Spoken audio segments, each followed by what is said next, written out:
கட்சியினுடைய 17வது ஆண்டு விழாவை முன்னிட்டு கட்சியினுடைய கொடிகளை ஏற்றி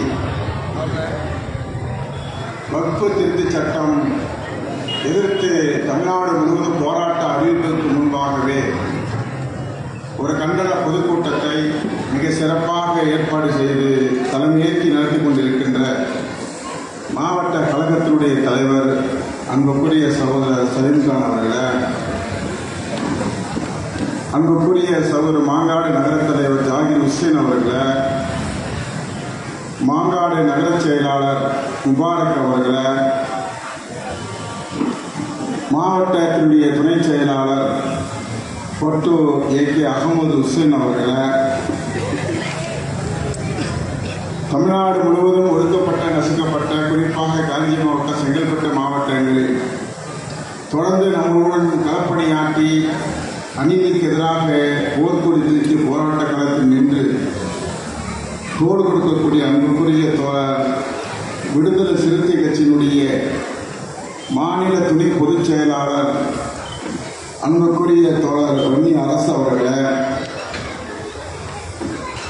கழகத்தினுடைய தமிழ்நாடு முஸ்லிம் முன்னேற்ற கழகம் ஏறத்தாழ 30 ஆண்டுகளாக மக்களுக்காக பணியாற்றுகின்ற மக்கள் சேவையில் போராட்ட களத்தில் தன்னை ஈடுபடுத்திக் கொண்டிருக்கின்ற அன்புக்குரிய அண்ணன் தென்காசி கழகத்தினுடைய துணை பொதுச் செயலாளர் மைதன் சேக்கன் பாய் அவர்களே,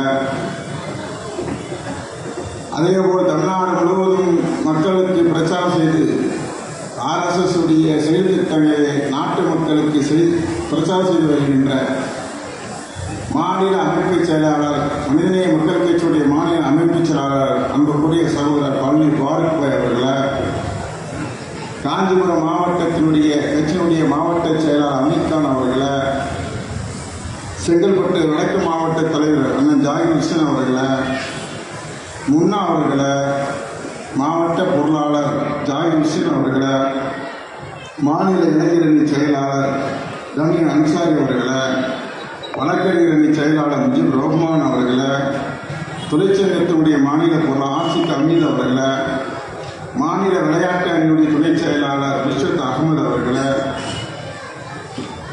மாநில மக்கள் உரிமை அணியுடைய துணை செயலாளர் உள்ளவரம் நயினார் பாய் அவர்களே உள்ளிட்ட கழகத்தினுடைய கட்சியினுடைய பல்வேறு கட்ட நிர்வாகிகளை, விடுதலை சிறுத்தைகளுடைய கட்சியினுடைய மாவட்ட செயலாளர் அன்புக்குரிய சகோதரி மேனகா தேவி அவர்களை உள்ளிட்ட கழகத்தினுடைய கட்சியினுடைய நிர்வாகிகளை, மனிதநேய மக்கள் கட்சியுடைய செங்கல்பட்டு வடக்கு மாவட்டத்தினுடைய செயலாளர் அப்துல் ரஹீம் அவர்களை, சமூக நீதி மாநில நிர்வாகிகள், இளைஞர் நிர்வாகிகள், திரளாக கலந்து கொண்டிருக்கின்ற தாய்மார்களே, சகோதர சகோதரிகளை,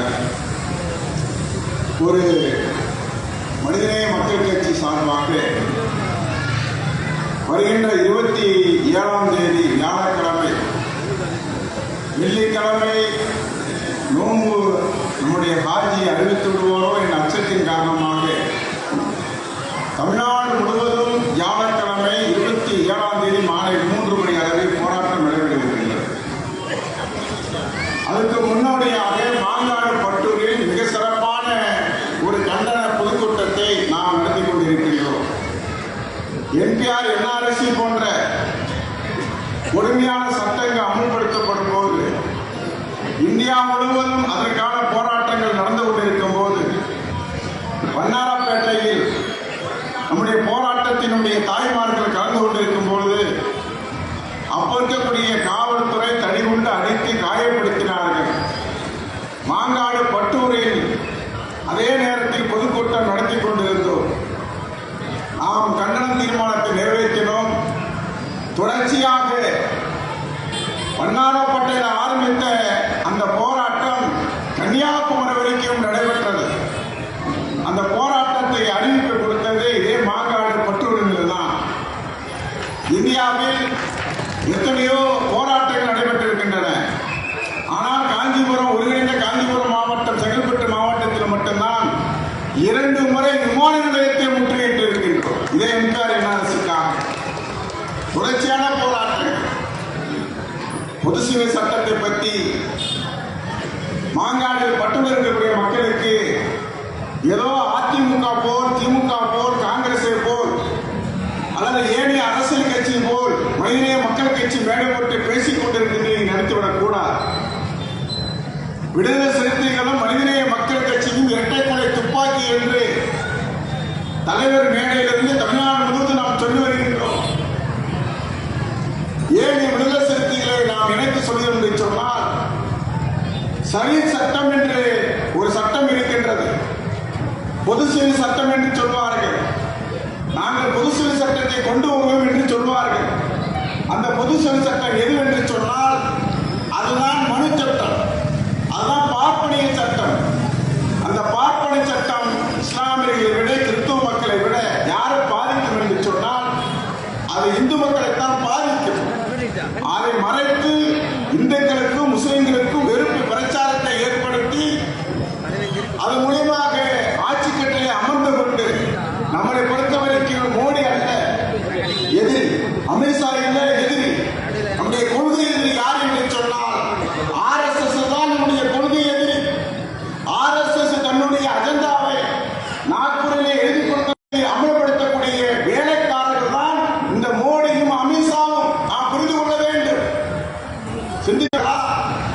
அப்பொழுது வாஜ்பாய் இருந்தார், என்.கே. அத்வானி இருந்தார், மகேந்திர ஜோஷி இருந்தார், உமா பாரதி இருந்தார், எண்ணற்ற சங்கிகள் இருந்தார்கள், தலைவர்கள் இருந்தார்கள்.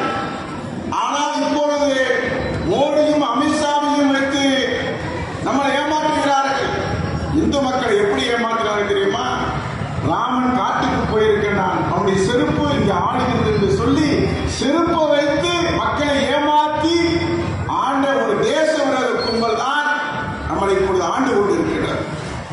தேச விரோத கும்பல் என்று ஏன் சொல்கிறேன் என்று சொன்னால், நாட்டுடைய விடுதலையினுடைய தந்தியாக பார்க்கப்படுகின்ற, எல்லாராலும் ஏற்றுக்கொள்ளப்படுகின்ற மகாத்மா காந்தி அவர்களை நாடு விடுதலைக்காக இந்துக்களும் முஸ்லிம்களும் கிறிஸ்தவர்களும் பௌத்தர்களும் கடவுள் நம்பிக்கை இல்லாதவர்களும் களத்திலே நின்று போராடி கொண்டிருக்கும் போது 1934ஆம் ஆண்டு காந்தி அவர்களை படுகொலை செய்வதற்கு முயற்சி செய்கிறார்கள். நாடு விடுதலைக்காக போராடி கொண்டிருக்கின்றார்கள் இந்திய மக்கள். ஆனால் இவர்கள் நாட்டுடைய யார் விடுதலைக்காக தலைமையேற்றி நடத்தி கொண்டிருக்கின்றாரோ அந்த காந்தியை படுகொலை செய்ய முயற்சி செய்தவர்கள் தான் இந்த தேச விரோத கும்பல். பிறகு 1944, அதுக்கு பிறகு 1944, இறுதியாக 48 காந்தி அவர்களை ஒரிஜினல் ஒரு இந்து பக்தர், கடவுள் நம்பிக்கை உள்ளவர், ஜெய் ஸ்ரீராம் என்று சொல்லக்கூடிய, எந்த நேரமும் ராமராம் என்று சொல்லக்கூடிய ஒரு ராமன் பக்தர் தான் கோட்சே என்கிற தேச விரோத கும்பல், பயங்கரவாத கும்பல் காந்தியை படுகொலை செய்கிறார்கள் என்று சொன்னால் அவர் சாகும் போதும் ராம் ராம் என்று தான் சென்றார். அப்படிப்பட்ட தேச விரோத கும்பல் தான், நாடு விடுதலைக்கு எந்த சம்பந்தம் இல்லாத தேச விரோத கும்பல் தான் இப்ப ஆட்சி கட்டிலே அமர்ந்திருக்கின்றது. கொல்லப்புறமாக அமர்ந்திருக்கின்றார்கள்.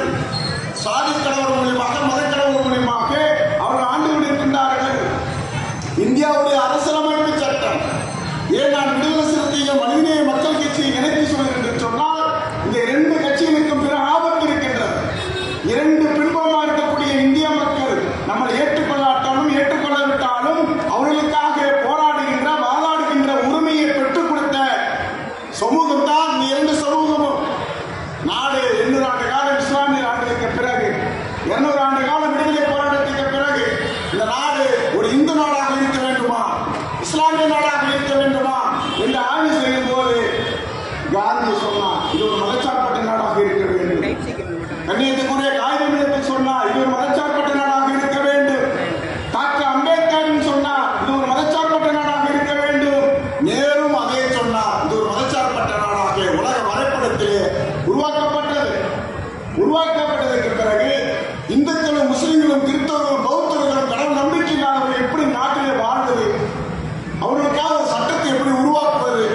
இஸ்லாமிய மக்கள் சரி சட்டத்தை பின்பற்றுகிறார்கள், கிறிஸ்தவ மக்கள் தனியார் சட்டத்தை பின்பற்றுகிறார்கள், ஏன் இந்து மக்களே தனித்தனி சட்டத்தை பின்பற்றுகிறார்கள். எப்படி இவர்களுக்காக ஒரு சட்டத்தை கொண்டு வருவது ஆய்வு செய்யும் போது நாட்டுடைய உலக வரைபடத்தை பார்க்கக்கூடிய சிற்பி டாக்டர் அம்பேத்கர் அவர்கள் ஏறத்தாழ 300 தனியார் சட்டத்தை உருவாக்கினார். நாட்டில் பொதுவான சட்டம் எல்லாம் இருக்கின்றது. யாரை வெட்டினால்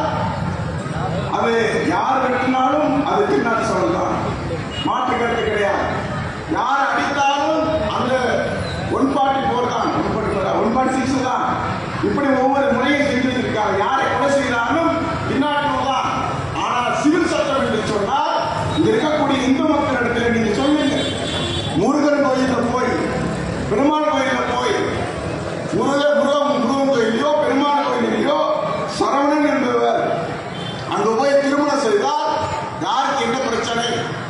யாருக்கு போய் மசூதியில் போய் திருமணம் செய்தால் என்ன பிரச்சனை? தேவேட்டு போய் சர்ச்சில் போய் திருமணம் செய்தால் யாருக்கு பிரச்சனை? தந்தை பெரியாருக்கு முன்பாக சீர்திருத்த திருமணம் செய்தால் யாருக்கு பிரச்சனை? யாருக்குமே பிரச்சனை கிடையாது. ஆனால் சங்கிகள் என்ன சொல்கிறார்கள் சொன்னால் எல்லாரும் பொதுவாக வர வேண்டும். அவர்களுக்கென்று ஒரு பொதுவான சட்டம் இருக்கிறதா? சங்கிகளுக்கென்று ஒரு பொதுவான சட்டம் இருக்கிறதா?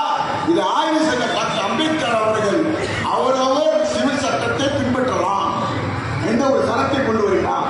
300 பக்கங்கள் இந்தியாவுடைய அரசியலமைப்பு சட்டத்தில் 300 பக்கங்கள் இருக்கின்றன. அந்த 300 பக்கத்தில் வெறும் 4 தான் சிறுபான்மைக்கான சிவில் சட்டம். புரிந்து கொள்ள வேண்டும் இந்து மக்கள். வெறும் 4. நான் திருமணம் செய்கிறேன், நான் புதைக்கிறேன், என் சொத்தை பிரிச்சுக்கிறேன், நான் தொழில் நடக்கிறேன். இதுல யாருக்கு என்ன பிரச்சனை? அதே மாதிரி 4 சட்டம் கிறிஸ்துவ மக்களுக்கு. மீறி யாருக்கு சிவில் சட்டம் முன்னெடுக்கல? இந்துக்களுக்கு. எங்க மாமான்னு சொல்லுவோம் தேவர் மக்களை, எங்க ஊர் சைடில் சொல்லுவோம். அவங்களுக்கு என்ன? அவங்க பங்காளி பரம்பரை இருக்கும். அந்த பங்காளியை திருமணம் செய்வார்களா? தேவருடைய மக்கள் அவங்களுடைய பங்காளியை திருமணம் செய்வார்களா? மற்ற சமூகமாக அட்ஜஸ்ட் பண்ணிட்டு போவாங்க. முறை சமூகத்தில் மட்டும்தான் பொண்ணு எடுப்பார்கள். அவர்கள் 3 சமூகத்தை சேர்த்து முக்குலத்தொழிலாக வைத்திருக்கின்றார்கள். இப்படி எல்லாத்துக்கான ஒரு சட்டத்தை இயற்றியவர் தான் டாக்டர் அம்பேத்கர் அவர்கள். நாட்டில் இந்துக்கள் முஸ்லிம்கள் எல்லாரும் ஒன்றாக வாழ வேண்டும், ஒரு தாய் பிள்ளையாக வாழ வேண்டும் என்பதற்காக நாடு விடுதலைக்கு முன்பாக இந்த சட்டத்தை கொண்டு வந்து காஷ்மீரில் இருக்கிறவனையும் தமிழ்நாட்டில் இருக்கிறவனையும் ஒன்னா இணைக்கிறது என்று சொன்னால் அது அரசியலமைப்பு சட்டம் தான். இருக்கக்கூடிய நம்முடைய மாநில வழக்கறிஞர் செயலாளர் முஜிபுர் ரஹ்மான் பெங்களூரில் போய் வழக்கு நடத்த முடியும், இங்கிருந்து காஷ்மீரில் போய் வழக்கு நடத்த முடியும். ஏனென்று சொன்னால் பிரிவு எல்லாம் டாக்டர் அம்பேத்கர் விளக்கப்பட்ட அரசியலமைப்பு சட்டம் தான். அதுதான் உலகம் முழுவதும் சட்டக்கல்லூரியிலே சொல்லிக் கொடுக்கின்றார்கள். ஆனால் இவர்களுக்கு எங்கே சொல்லிக் கொடுக்கிறார்கள்? நான் கேட்கிறேன். இந்த 2-3 நாளைக்கு முன்னால் நம்முடைய மாநில வழக்கறிஞர் செயலாளர் சொன்னார், கும்பாவெல்லாம் போறான் வர்றான், அதை நகைச்சுவை. ட்ரெயின் இன்ஜினில் கூட தெரியுதான் எப்படா வண்டி ஓட்டுறதுன்னு சொல்லி அது வேற கதை. அவன் ஒரு தீர்மானம் போடுறான், வருகிற 25 ஆண்டுகளுக்கு ஒரு திட்டத்தை போடுறான், ஒரு வேற நாடாளுமன்றத்தில் நடத்துறான். எப்படி உனக்கு துணிச்சல் வந்தது? சங்கி கூட்டணும் என்று சொல்லுவோம், சாமியார் என்று சொல்லுவோம். திருவோரமா பிச்சை எடுத்து சாப்பிட்டு தன்னுடைய வாழ்க்கையை கழிக்கக்கூடியவராக பார்த்து கொண்டிருக்கிறான். அந்த சங்கிகள் சாமியாரெல்லாம் மராத்தியெல்லாம் ஒன்று சேர்ந்து அவன் சொல்றான், முஸ்லிம்கள் இல்லாத இந்தியாவை நாங்கள் உருவாக்குவோம் என்று சொல்றான். புரிந்து கொண்ட பட்டோடு இருக்கக்கூடிய மக்கள் ஏதோ நாங்கள் வந்து பொதுக்கூட்டம் நடத்துறது, ஆர்ப்பாட்டம் நடத்துறது அரசியல் கட்சிக்காக கிடையாது. அப்படி அரசு நடத்துவதற்காக நாங்கள் போராட்டம் பொதுக்கூட்டம் நடத்தியிருந்தால் கடந்த நாடாளுமன்ற தேர்தலில் எங்களுக்கு வாய்ப்பு கொடுக்கல. அதுக்கு முன்பாக இந்த நாடாளுமன்ற தேர்தலில் வாய்ப்பு கொடுக்கல. இருந்தாலும் ஏன் நாங்கள் வந்து திராவிட முன்னேற்ற கழக தமிழ்நாடு கூட்டணியை நாங்கள் ஆதரிக்கிறோம் சொன்னோம்னா என்னுடைய கொள்கை எதிரி பாஜக, என்னுடைய அடிப்படை கொள்கை எதிரி RSS, இந்திய மக்களுடைய கொள்கை எதிரி பிஜேபி. RSS எதிர்ப்பதா அமமுக மனிதநேய மக்கள் கட்சியுடைய கொள்கை கோட்பாடாக இருக்கிறது. இடையில வந்ததான் சட்டமன்றம் நாடாளுமன்றம் எங்களுக்கு மாமன்றம்லாம் இலக்கியா RSS எதிர்ப்பதுதான். அதனாலதான் தார்மீக ஆதரவு கொடுத்தோம். எங்களுக்கு வாய்ப்பு இருந்தது. யாரோ ஒருத்தர் சொல்றான், பின்னாடி சொல்லுவார் நம்முடைய தோழர் சொல்லுவாங்க, தென்னகரன் ஒருத்தன் பின்னால போய் முடிச்சுட்டு வாங்கிட்டாங்க சில பேர் சமூகத்தை பிளவு. நாங்கள் சொல்றோம் பிஜேபி எதிர்க்கணும், கொள்கை எதிரி, பிஜேபி வீழ்த்தணும், இந்தியாவை வீழ்த்தணுமோ இல்லையோ இந்தியாவுக்கு வழிகாட்டி இருக்கக்கூடிய திராவிட மாடல் அரசுக்கு நம்ம ஆதரவா இருக்குன்னு சொல்றோம். யாரை கேட்கல. தினகரன் ஒருத்தர் இருக்கான், அவன் சொல்றான், போன வாரம் பத்திரிகையில் அவன் மேல ரொம்ப மதிப்பு மரியாதை இருந்துச்சு, போன வாரத்துக்கு கிடையாது. அவன் சொல்றான், மோடி ஆட்சியில் சிறுபான்மை மக்களுக்கு என்ன நேர்ந்து விட்டது? ஏறுவடையை கட்டி வச்சுருப்பாங்க இத்தனை வருஷமா. ஒரு பைத்தியத்தை கொண்டு வந்து பிரஸ் மீட்டிங் சொல்ற பேர்ல அவன் சொல்றான், அப்ப குஜராத் கலவரத்தை செத்த 3000க்கு மேற்பட்ட முஸ்லீம்கள் தானா செத்துட்டானா? தானா யாரை கொண்டு அவனை தட்டு பண்ணிட்டாங்களா? அவன் இன்னும் கூட அந்த வீட்டுக்கு போக முடியாத சூழ்நிலை அந்த மக்கள் வாழ்ந்துகிட்டு இருக்கிறாங்க. அந்த வழக்கு உச்ச நீதிமன்றத்தில் உயிரை என்ன நடந்துகிட்டு லோயங்கிற நீதிபதியை அமித்ஷாங்கிற கொடுங்கோலன் படுகொலை செய்யலையா? சந்தேகம். உள்துறை அமைச்சர் சந்தேகம் சொல்லணும். சந்தேகம் அமித்ஷா சந்தேகம் இருக்கு நாட்டு மக்கள். இப்படி ஒரு மோசமான ஒரு செய்தியை சொன்னவர் தான் தினகரன் அவர்கள். அவரோட கூட்டணி வைத்துக் கொண்டு 3 சீட்டு வாங்கி கொடுக்கிறார். அந்த வாய்ப்பு எங்களுக்கு கிடைச்சிச்சு. ஆனால் நாங்கள் நிற்கல. பிஜேபி எதிர்க்கிறதா எங்களுடைய கொள்கை. அதுக்கு எங்களுக்கு பிறகு இந்த கூட்டணி எங்களுக்கு கொடுக்கல. 224 அவசர ஊதியம் வச்சிருக்கிறோம். ஏறத்தாழ செத்த பிணைகளை சாதி வராமல் மதம் வராமல் 8000 உடலை எடுத்து அடக்கம் செய்திருக்கிறோம். வெள்ளப்பெருக்கு என்று சொன்னால் கடந்த ரோட்டில் எடுத்து மக்களை மீட்டிருக்கிறோம். ஏறத்தாழ 3 கோடி ரூபாய்க்கு பிரமாண்ட இந்த மாவட்டத்தில் மட்டும் நிதி ஒதுக்கி இருக்கிறோம். இந்த மக்களுக்கு கொடுத்திருக்கிறோம். இருந்தாலும் இதற்கு வாய்ப்பு வழங்கப்பட்டது. இருந்தாலும் எங்களுடைய சூழ்நிலையை புரிந்து கொண்டு இவர்கள் கொள்கைக்காக நிற்பார்கள் என்று திராவிட முன்னேற்ற கழகத்தினுடைய தலைவர் நினைத்த காரணமாகத்தான் நாங்கள் பிஜேபி எதிர்த்தோம். ஆர்வலைக திமுகவுக்கு இப்ப நாங்கள் மகிழ்ச்சி அடைகிறோம். நான் கூட எழுத்தேன், என்னடா இங்க சீட்டு கொடுக்க திமுக விமர்சனம் பண்ணியிருக்கிறோம். விமர்சனத்துக்கு அப்பாற்பட்ட எந்த கட்சியுமே கிடையாது. ஆனால் என்பிஆர் என்ஆர்சிக்காக நாடாளுமன்றத்தில் தெரிவித்தது யார்? அதிமுக ஆதரவு கொடுத்தது. இந்தியா கூட்டணி எதிர்த்தது. காஷ்மீரை 3ஆக பிரித்தார்கள், எதிர்த்தது இந்தியா கூட்டணி. வருத்தோப்தா எங்கே? வருத்தோப்தா மூத்த அரசியல் தலைவர் எங்கே? காஷ்மீருடைய முன்னாள் முதலமைச்சர் எங்கே? நாடாளுமன்றத்தில் தயாநிதிமாறன் கேட்டார். அண்ணா டிஆர் பாலு கேட்டார். நாடாளுமன்றத்தில் எம்பிகளாக கேட்டார்கள். பிறகுதான் அவர் விடுதலை செய்யப்பட்டு வீட்டு சிறையில் அடைக்கப்படவில்லை என்று கூசாமல் பொய்ய சொன்னார். அது பொய் என்று உலகத்துக்கு தெரிந்ததுக்கு பிறகு மறுநாள் விடுதலை செய்யப்பட்டு வெளியுறவுக்கு வந்தார். பிறகு இப்ப சொல்லுவான் வகுப்பு திருத்த சட்டம் கள்ளத்தனமாக ஒரு குழு போட்டான். நான் உலக நாடுகளுக்கு தெரிவிப்பதற்காக ஒரு குழு போட்டான். குழு போட்டதுக்கு பிறகு அந்த கூட்டுக்குழுவை என்ன செய்யலாம் மாத்திரம். எங்களுடைய தலைவர் எழுச்சி தமிழர் அண்ணன் எழுச்சி தமிழர் சொல்றாரு, என்னையே சேர்த்துக்குங்க அந்த குழுவில், வகுப்பு திருத்த சட்ட குழுவில் என்னையே சேர்த்துக்கு. பயப்படுறான் பிஜேபி. ஏன்னா அரசியலமைப்பு சட்டத்தை பற்றி ஒன்றாக எடுத்து வைத்து இந்த குழுவுடைய தன்மையை மாற்றி விடுவாருங்கிற பயம், அச்சம். வர வழியிலாம நாடாளுமன்றத்தில் தனியாக பேசுறார். வகுப்பு திருத்த சட்டத்துக்கு எதிராக நாடாளுமன்றத்தில் இந்தியா கூட்டணி அண்ணன் எழுச்சி தமிழர் பேசுகிறார், ராசா பேசுகிறார். அதே போல காங்கிரஸ் மம்தா பானர்ஜி கட்சியுடைய திரிணாமுல் காங்கிரஸ் நாடாளுமன்ற உறுப்பினர் பேசுகிறார், புதுக்கோட்டை அப்துல் ரஹ்மான் பேசுகிறார், பல பேர் பேசி துண்டிக்க வைக்கிறார். அப்ப எங்க தலைவர் சொன்னார், நாடாளுமன்றத்தில் மனிதநேய மக்கள் கட்சிக்கு அங்க வாய்ப்பு இல்லை. ஆனால் நம்முடைய குரலாக எழுச்சி தமிழர் அண்ணன் திருமாவளவன் பேசுவார் என்று எங்க தலைவர் பேராசிரியர் சொல்கிறார். நான் அடிக்கடி மேலே சொல்றேன், ஏன் நாங்கள் விட்டக்கூடிய துப்பாக்கினா மனிதநேய மக்கள் கட்சியும் யாரும் விலை கொடுத்து வாங்க முடியாது. அதே மாதிரி விடுதலை சிறுத்தை கட்சியினுடைய தலைவர் எழுச்சி தமிழர் அவர்களையும் எந்த பதவி ஆசை கொடுத்தும் பொருளாதார ஆசை கொடுத்தும் வாங்க முடியாது என்று நான் ஒவ்வொரு மேடையிலும் சொல்றேன். யாராவது பேசிருக்க முடியுமா? ஹிஜாப் மேட்ரு இல்ல, பெங்களூர்ல ஒரு மாணவி, சிங்க மாணவி, இந்தியா முழுவதும் பேர் அந்த மாணவி சிங்கர் மேன் ஹிஜாப் போட்டு போறாங்க. இந்த சங்கி பயிர் ஏபிஐன்னு ஒரு அமைப்பு வச்சிருக்கான். இந்த 10 பேர் கல்லூரிக்கு போனாங்கன்னா காவி துண்டு மேலே போட்டுக்கிட்டு சாமியார் மாதிரி ஸ்ரீராம் ஜெயராம் ஸ்ரீராம் ஜெயராம் அவர் கடவுள் பற்றி அந்த அதில் நாட்டு இது அவங்க எடுத்துக்கிட்ட ஒரு கோஷம். ஜெய் ஸ்ரீராம் அவங்க எடுத்துக்கிட்ட கோஷம். ஆனால் உண்மையான இந்து மக்கள் யாரு? காந்தி சொல்லுதான் ஜெய் ஸ்ரீராம். நாங்களும் நல்ல நினைவு இருக்கு. 2015 வெள்ளப்பெருக்கில் ஒரு பாட்டியை ரோட்ல ஏற்றி ஓட்டுல இருந்து இறக்கி எங்களுடைய வாகனத்தில் ஏற்றுறேன். அந்த அம்மா சொல்லுது, ஸ்ரீராம் ஜெயராம் ஸ்ரீராம் ஜெயராம் சொல்லுது. நான் யாருன்னு அந்த அம்மாவுக்கு தெரியாது. எனக்கு எந்த பாதிப்பு எந்த உணர்வும் கிடையாது.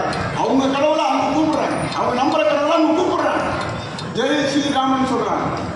அப்ப உண்மையான பக்தர் யார் என்று சொன்னா அந்த பாட்டியும் காந்தியும் தான். இந்த தேச உலகக்கும் இல்லை. அந்த புள்ள தனியா வருது, சிங்கப்பெண் தனியா வருது. சிங்கப்பெண் தனியா வரும்போது ஜெய் ஸ்ரீராம் ஜெய் ஸ்ரீராம் அதே கல்லூரிக்கு படிக்க வருது. அந்த புறம் உணர்ச்சி வசப்பட்டு டக்குன்னு அந்த சங்கிலுக்கு அவ்வளவு பேருக்கு முன்னாலே தாய்மார்கள் புரிஞ்சுக்கணும். ஹிஜாப் போட்ட பெண்மணி சிங்க பெண்மணி அந்த இந்தியா முழுவதும் பேர் என்ன சொல்ல தெரியுமா? அல்லாஹ் அக்பர் அல்லாஹ் அக்பர்னு சொல்லு அந்த பிள்ளை. இதே நாடாளுமன்றத்தில் அன்னைக்கு கூடுது. எந்த எதிர்கட்சியும் இல்லை. எனக்கு மனசார எனக்கு மகிழ்ச்சி. நாடாளுமன்றத்தில் சீட்டு கொடுத்திருந்தா கூட நம்மளால பேசியிருப்பான சந்தேகம் பேசியிருப்பான்னு ஒரு சந்தேகம் வந்துச்சு. ஆனால் எழுச்சி தமிழ் எழுதிமா சொன்னாரு, பெங்களூரில் நாடாளுமன்றத்தில் பேசுவார். சபாநாயகர் அவர்களே, உங்க மூலியமாக நாட்டு அரசாங்கத்துக்கு ஒன்று நான் சொல்றேன். அந்த பெங்களூரில் கல்லூரிக்கு போன பெண்ணை, படிக்க போன பெண்ணை இந்த சங்கில் கூட்டம் ஸ்ரீராம் ஜெயராம் என்று கோஷம் போட்டு ஏளனம் செய்கிறது. ஆனால் ஒற்ற பெண்மணி எதிர்த்து கோஷம் முடிகிறது. பிஞ்சு உள்ளங்களில் நீங்கள் நெஞ்ச கலக்காதீர்கள், பிஞ்சு உள்ளங்களில் நெஞ்ச கலக்காதீர்கள். படிப்பு விஷயத்தில் அந்த மாணவர் மத்தியில் நீங்கள் சங்கித்தனத்தை காட்டாதீர்கள். இந்த நாடுக்கு மிகப்பெரிய ஆபத்து இருக்கு என்று சொல்லிவிட்டு சொன்னார். இறுதியாக அதைத்தான் நான் சொல்லுகின்றேன். அவர் சொன்ன வார்த்தை தெரியுமா? இனிமே விடுதலை முழக்கம், இந்தியாவுடைய விடுதலை முழக்கம் ஜெய் பீம் அல்லாஹ் அக்பர் என்று சொன்னார். நான் மாமன்ற பதவியேற்றத்துக்கு பிறகு நாடாளுமன்றத்தில் மாமன்றத்தில் பதவியேற்றுக்கிட்டு நான் சொன்னேன், ஜெய் பீம் அல்லாஹ் அக்பர் சொன்னேன். இதுதான் இன்னைக்கு இந்தியாவுடைய விடுதலை முழக்கம். RSS ஒன்று வெல்ல முடியாத சக்தி கிடையாது. RSS